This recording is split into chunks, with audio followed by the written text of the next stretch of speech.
ये क्या नाम है आपका सर? लोकेंद्र कोष्टी। लोकेंद्र कोष्टी। हाँ जी। ये आप इतने सुबह सुबह जल्दी जोर जोर से नारे लगाते हो, नींद खराब होती है लोगों की? हाँ। क्या है? स्टूडेंट हूँ मैं, हाँ। रात में पढ़ाई करता हूँ, वहाँ पे सो रहा हूँ मैं, 7 बजे से आप आ जाओगे। ठीक है ना, 7 बजे से भाई साहब ये तो अपना काम है, सुबह मॉर्निंग वॉक का है, वो है, हम शाखा अरे तो लगाते क्या हैं यहाँ पे सुबह। कैसे कर रहे हो आप बताओ? ये घर के सामने आके लोगों के हाँ। हैं? तो उसमें आपका नाम क्या है महोदय? दीपक शर्मा। दीपक शर्मा। क्या दो मिनट। आप तो इधर ही रहते हो ना? हाँ मैं पास में रहता हूँ, बोलिए। अरे तो ये घर के सामने आके नारे क्यों लगा रहे हो? क्या? हाँ मेरे वापन नहीं, मैं नहीं करूँगा, मैं नहीं करूँगा।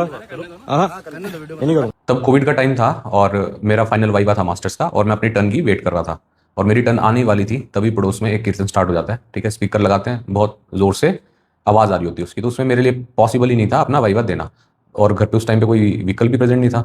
तो मैं अपना फ़ोन लेकर स्पीड से दौड़ता हूँ एक पास वाले पार्क में, जो तकरीबन 200 मीटर दूर था। तो मैं दौड़ते दौड़ते वहाँ पहुँचता हूँ, बहुत हाँफ रहा था, सेशन भी लेट ज्वाइन करता हूँ, और फ्रस्ट्रेशन भी थी कि भाई मेरा वाइवा डिस्टर्ब हो गया, फाइनल वाइवा था मास्टर्स का मेरे। और फिर मैं सेशन ज्वाइन करता हूँ, अपोलोजाइज करता हूँ, और कहीं ना कहीं ये मेरा इंप्रेशन भी खराब करती है और मेरी परफॉर्मेंस भी खराब करती है। स्टूडेंट्स मेरे को आके कहते हैं कि सर पढ़ाई नहीं हो पा रही है, क्योंकि पास कोई शोर होता रहता है, स्पीकर डीजे वगैरह कुछ ना कुछ बजता रहता है, और कई बार तो एग्जामिनेशन चल रहे होते हैं और पास में कहीं डीजे बज रहा होता है, किसी फंक्शन के कारण, किसी कल्चरल एक्टिविटी के कारण, किसी रिलीजियस एक्टिविटी के कारण। तो उससे सर हम पढ़ाई नहीं कर पा रहे, क्या करें? तो उस सिचुएशन में मैं उनको कभी ये नहीं बोलता कि जाके डीजे बंद कराओ, स्पीकर वालों से लड़ो, क्योंकि मेरे को पता है कि अगर ये उसने किया तो प्रॉब्लम एग्रेवेट हो सकती है, उसका मेंटल पीस और भी ज्यादा खराब होगा। तो उसको कहीं ना कहीं प्रॉब्लम फोकस्ड अप्रोच ना सिखाकर मेरे को उसे इमोशन फोकस्ड अप्रोच सिखानी पड़ती है। नॉइज से हमारा जो साइकोलॉजिकल स्ट्रेस बढ़ता है और साइकोलॉजिकल प्रॉब्लम बढ़ते हैं, उसके लिए मैं स्क्रीनशॉट शेयर कर रहा हूँ डिफरेंट स्टडीज के, आप ये भी पढ़ सकते हो। पहले सारी रिलीजियस कल्चरल एक्टिविटीज बिना स्पीकर की होती थी, फिर धीरे धीरे स्पीकर ऐड कर दिए जाते हैं। कल को कोई और टेक्नोलॉजी आएगी, उसे भी ऐड कर दिया जाएगा। अगर हम डिस्कस नहीं करेंगे, चीज़ों को इंप्रूव नहीं करेंगे, तो हमारी पर्सनल स्पेस पे एंक्रोचमेंट बढ़ता रहेगा। ये एंक्रोचमेंट केवल पर्सनल स्पेस में नहीं है, ये एंक्रोचमेंट है conducive environment for studies and research और फॉर मेंटल पीस।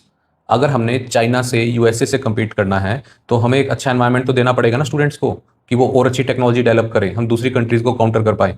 जापान जैसी कंट्रीज में लोग पब्लिक स्पेस में कॉल तक भी नहीं अटेंड करते। जो आदमी डिस्टर्ब होता है उसके लिए अपने एनवायरनमेंट से नॉइज रिमूव करना मुश्किल है।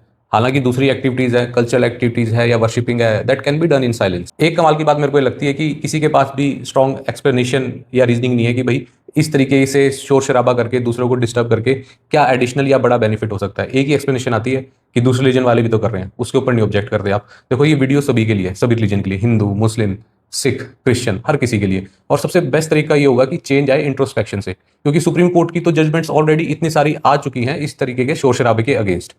मैं अब तक स्टूडेंट्स को इमोशंस को मैनेज करना सिखाता रहा हूँ। ये मेरी एक छोटी सी एफर्ट है कि हम प्रॉब्लम को ही सॉल्व कर दें। इस वीडियो को लोगों तक पहुंचाओ, जिससे थोड़ी सेंसिटिविटी हमारे समाज में जनरेट हो।